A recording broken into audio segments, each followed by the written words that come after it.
Mexico में मौजूद oil refinery में जोरदार विस्फोट हुआ, जिसके बाद इलाके में धुएं का विशाल गुबार दिखाई दिया। लोकल मीडिया रिपोर्ट्स के मुताबिक विस्फोट के बाद आसपास के इलाकों में अफरा तफरी मच गई। फौरन राहत और बचाव का काम शुरू किया गया। तस्वीरें देखिए जरा आप, जो आग लगी उसके बाद किस तरीके के हालात हैं। हालांकि अब तक किसी के हताहत होने की कोई पुष्टि नहीं है। आग पर काबू पाने की कोशिशें लगातार जारी है।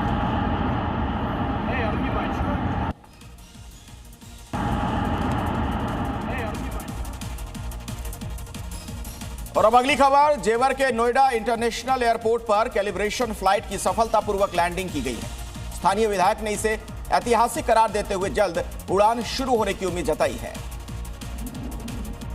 जेवर में नोएडा इंटरनेशनल ग्रीनफील्ड एयरपोर्ट पर एयरपोर्ट्स अथॉरिटी ऑफ इंडिया की कैलिब्रेशन फ्लाइट ने सफलतापूर्वक लैंड किया।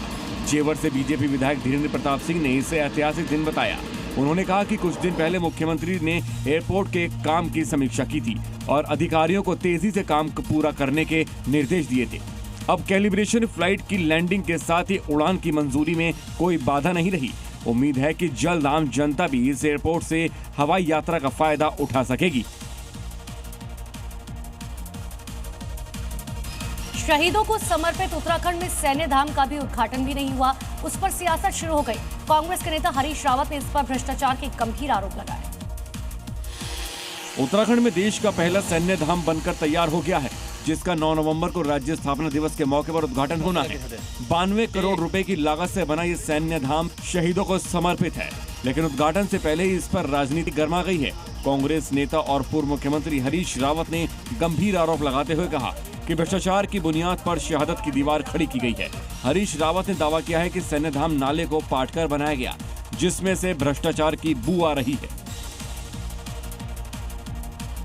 और अब अगली खबर बिहार से है। मोकामा में हुई राजनीतिक हत्या के बाद अब बेगूसराय में भी एक दर्दनाक वारदात सामने आई, जहां एक युवक की दबंगों ने हत्या कर दी।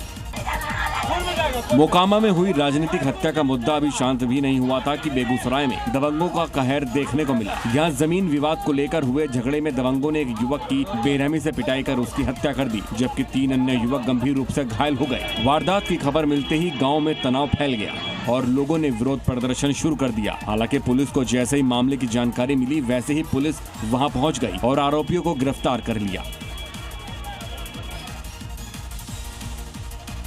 और आइए खबरों में आगे बढ़ते हैं, कुछ और अहम खबरें आपको दिखा देते हैं। जेएनयू में छात्र संघ चुनाव का मंच सज चुका है। इसी बीच एबीवीपी ने शुक्रवार की रात जेएनयू में विशाल मशाल यात्रा निकाली। ये मशाल यात्रा जेएनयू के गंगा ढाबे से चंद्रभागा छात्रावास तक निकाली गई, जिसमें अलग अलग विभागों में सैकड़ों छात्र शामिल हुए। इस मशाल यात्रा में एबीवीपी की तरफ से अध्यक्ष पद के प्रत्याशी विकास पटेल, उपाध्यक्ष पद की प्रत्याशी तान्या कुमारी समेत कई लोग मौजूद दिखाई दिए। लौह पुरुष सरदार वल्लभ भाई पटेल की 150वीं जयंती पर शुक्रवार को देश की राजधानी दिल्ली में रन फॉर यूनिटी का भव्य आयोजन किया गया। इस दौरान गृह मंत्री अमित शाह के साथ दिल्ली की सीएम रेखा गुप्ता समेत कई केंद्रीय मंत्री भी मौजूद रहे। आपको ये बता दें कि संस्कृति मंत्रालय अगले 2 सालों तक राष्ट्रव्यापी समारोह का आयोजन करेगा। उत्तर पूर्वी दिल्ली में आए दिन चोरी की वारदात बढ़ती जा रही है। पुलिस भी अब इन वारदातों को रोकने में नाकाम साबित हो रही है। वेलकम मेट्रो स्टेशन के पास खुलेआम बाइक सवार 2 बदमाशों ने चाकू की नोक पर एक युवक का फोन छीन लिया और मौके से फरार हो गए। घटना से स्थानीय लोगों में काफी नाराजगी है। उत्तरी पश्चिमी दिल्ली में एक बार फिर से रफ्तार का कहर देखने को मिला है, जहां आजादपुर फ्लाईओवर के ऊपर हुआ सड़क हादसा। अफरा तफरी वहां मच गई। यहां शुक्रवार को एक तेज रफ्तार टेम्पो ने बाइक को जोरदार टक्कर मार दी। इस दर्दनाक हादसे में एक युवक की मौत हो गई है, जबकि 2 लोग गंभीर तौर पर घायल हैं। पुलिस अब घटना की जांच में जुट गई है। दिल्ली नगर निगम की 12 सीटों पर उपचुनावों को लेकर घोषणा के बाद राजनीतिक सरगर्मियां बढ़ गई। दिल्ली में एमसीडी उपचुनाव के लिए तकरीबन 7 लाख मतदाता वोट डालेंगे। चांदनी चौक वार्ड नंबर 74 में नगर निगम के चुनाव को लेकर हलचल बढ़ गई। पिछली बार ये सीट आम आदमी पार्टी ने जीती थी, लेकिन निगम पार्षद पुरनदीप के विधायक बनने के बाद से ये सीट खाली हो गई।